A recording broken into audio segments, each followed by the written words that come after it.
On December 10th, Juma alerted Hushpuppi to an ongoing scam, portraying the target as a wealthy yet gullible investor. Seeking Abbas's global fraudulent expertise, a plan unfolded. Abbas, alias Malik, would pose as a Wells Fargo director, establishing a team in the U.S. for a fictitious bank account. The snag emerged in dividing the spoils.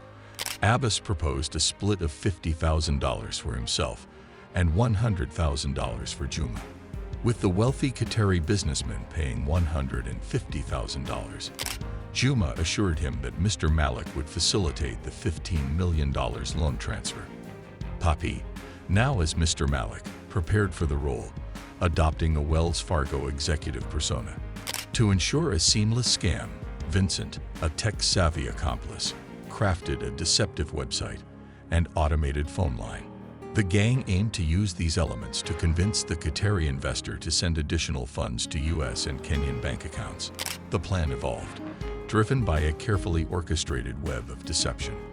On December 11, 2019, Abbas, assuming the guise of Wells Fargo's Mr. Malik, emailed the Qatari businessman, assuring him of the $15 million loan transfer. Recognizing the need for trust, Abbas orchestrated a phone conversation, enlisting Andy for Roche to mitigate suspicions with his less noticeable Nigerian accent. Vincent, with a background in the underworld, crafted a deceptive website and phone line to bolster the scam's credibility. To address frozen funds, Mr. Malik proposed opening a U.S. bank account on the Qatari businessman's behalf. Promising to handle it remotely, Abbas assured the Qatari investor that, as a senior bank figure, he could set up the account without the investor's physical presence. The Qatari businessman agreed, and the account was established in his company's name.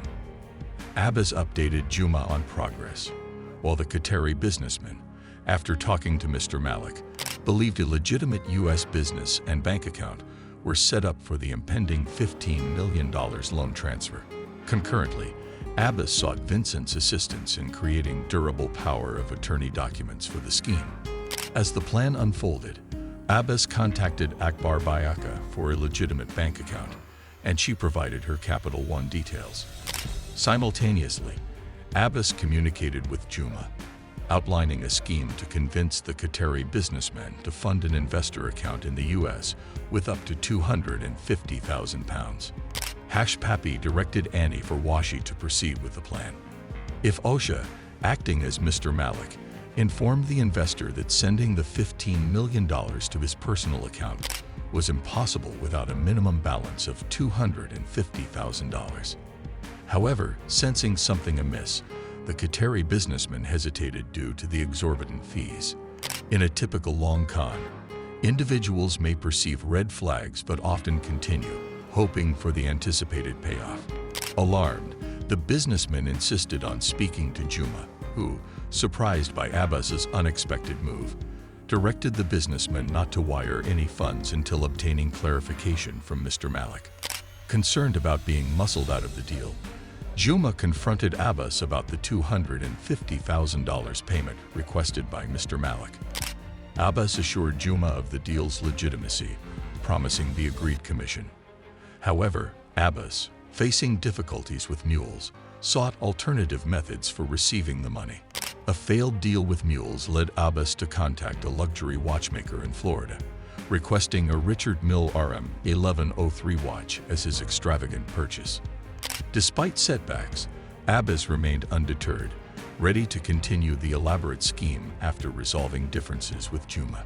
Eager to commemorate his recent success, Abbas set out to purchase a gem, specifically the rose gold and titanium Richard Mille RM 1103 watch retailing at $230,000, available at the Florida World Shop. The watch seller provided Abbas with a Wells Fargo bank account number for the payment. The affluent Kutsi influencer, just days away from flaunting a rare timepiece on Instagram, ensured that the substantial sums involved in his schemes were directed into legitimate bank accounts. The numbers guy, Fashola, and Agar Bayaka stepped in to find suitable U.S. bank accounts capable of receiving significant amounts from the Qatari victim. In a classic old-school grifter operation, Fashola and Agar Bayaka identified individuals in the U.S. willing to allow their bank accounts to be utilized for receiving funds. These co-conspirators, claiming their personal accounts were not cleared for large sums, were promised a share of the proceeds in exchange for the use of their accounts. Fashola and Agarbayaka tirelessly searched for bank accounts that could be employed in the scam. When they found a suitable account, they would inform Abbas of the terms and conditions, providing the necessary details for fund transfers: account holder's name, bank account details, routing number, and bank SWIFT code. As the money flowed in rapidly and in substantial amounts, finding accommodating bank accounts became challenging. In some instances, Agarbayaka even provided her own bank account details to Abbas for receiving payments from the Qatari businessman. Upon receiving U.S. bank account details capable of accepting payments, Abbas and Juma forwarded this information to the Qatari businessman through a web of false promises. The victim, misled by their deceptive tactics, would then deposit the funds into the identified bank accounts in the U.S. Once the money hit these U.S. bank accounts, Fashola and Agarbayaka swiftly took action. They withdrew the funds through various methods, including cash withdrawals, wire transfers, teller transfers to other accounts, and issuance of cashier's checks. These varied withdrawal methods aim to conceal and disguise the nature, source, location, owners, and control of the fraudulently obtained funds. With the funds successfully withdrawn, a new play unfolded on Christmas Eve 2019. Hushpuppi contacted the Qatari investor, providing 2 bank accounts for a total deposit of $330,000. A $100,000 deposit was designated for a Capital One bank account belonging to Abbas's associate, Agarbayaka. The remaining $230,000 was to be wired to the Florida watch seller's Wells Fargo bank account. On December 26, 2019, the Qatari investor honored his commitment and transferred $100,000 to a Capital One bank account owned by Agarbayaka. Almost immediately, Agarbayaka withdrew $7,100 and engaged an unregulated money exchanger to convert the amount into Naira, transferring it to a Nigerian bank account controlled by Abbas. Later that day, Abbas informed the group that Agarbayaka had successfully withdrawn $20,000 through the same unregulated money exchanger. However, Agarbayaka, being experienced in the field, recognized that a rapid sequence of significant withdrawals could arouse suspicion. Consequently, she refused to carry out the order. Meanwhile, Abbas, the Gucci billionaire, updated the den of thieves on his recent exploits. He shared an iPhone screenshot confirming the successful transfer of $230,000 to the Florida Workshop's bank account and attached a photo of the rose gold titanium Richard Mille RM 1103 that he intended to purchase with the funds. In a celebratory mood, Abbas also sent a screenshot of the Capital One bank account, demonstrating that the Qatari businessman had indeed deposited the requested $100,000. The new bank balance amounted to $100,058.31, and Abbas was ecstatic about the progress. Believing in Abbas's capabilities, Annie Farwashi suggested spending the $100,000 on an Audemars Piguet skeleton watch, a special luxury timepiece usually retailing between $150,000 and $250,000. The next day, Agarbayaka withdrew $10,000 from the Capital One bank account via a cashier's check and subsequently deposited the money into another bank account. Always in pursuit of exclusivity within the billionaires' club, Abbas contemplated acquiring a second citizenship passport.